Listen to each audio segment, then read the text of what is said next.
And here is the Writer's Almanac for Monday. It's the 2nd of August, 2021.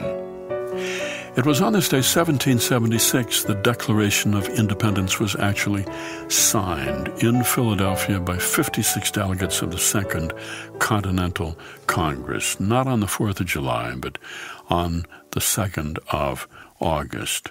That was made clear in 1821 when the secret journals of the acts and proceedings of Congress were finally made public.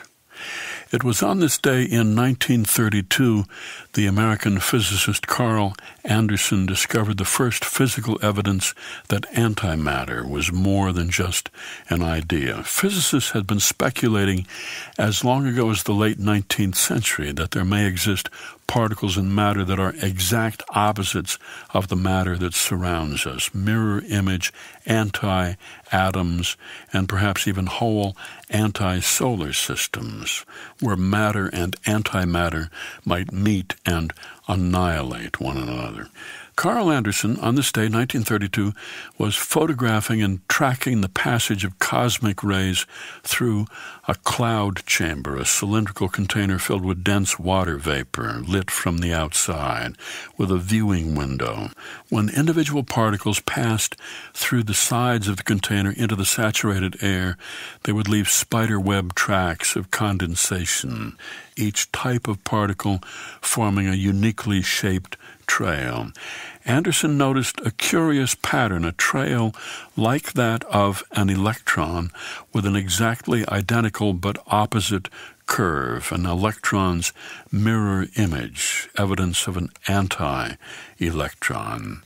He named the particle the positron, and he won a Nobel Prize for the discovery 4 years later. It was in 1940 that the science fiction writer Isaac Asimov took up this idea of the particle, using it as the basis for his fictional positronic brain, a structure made of platinum and iridium, and his means for imparting human-like consciousness to the robots in his story. And the fictional uses of antimatter have since spread throughout literature and popular entertainment, from the writing of Robert Heinlein to the classic British TV series Doctor Who, to Star Trek, and to Dan Brown's Angels and Demons.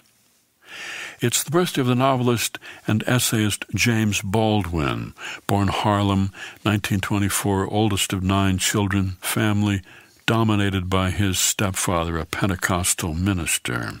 James left home in 1943, moved to Greenwich Village, wrote about it in Notes of a Native Son, and then when he was 24, expatriated himself to France, where he hoped he could escape the label of black writer.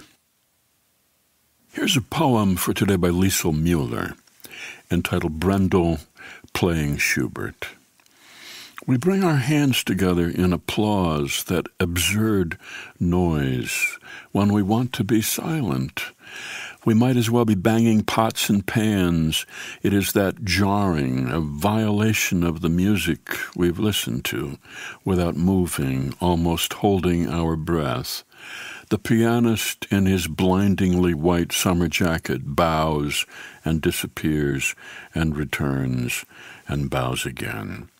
We keep up the clatter, so cacophonous that it should signal revenge instead of the gratitude we feel for the 2 hours we've spent out of our bodies and away from our guardian selves in the nowhere where the enchanted live.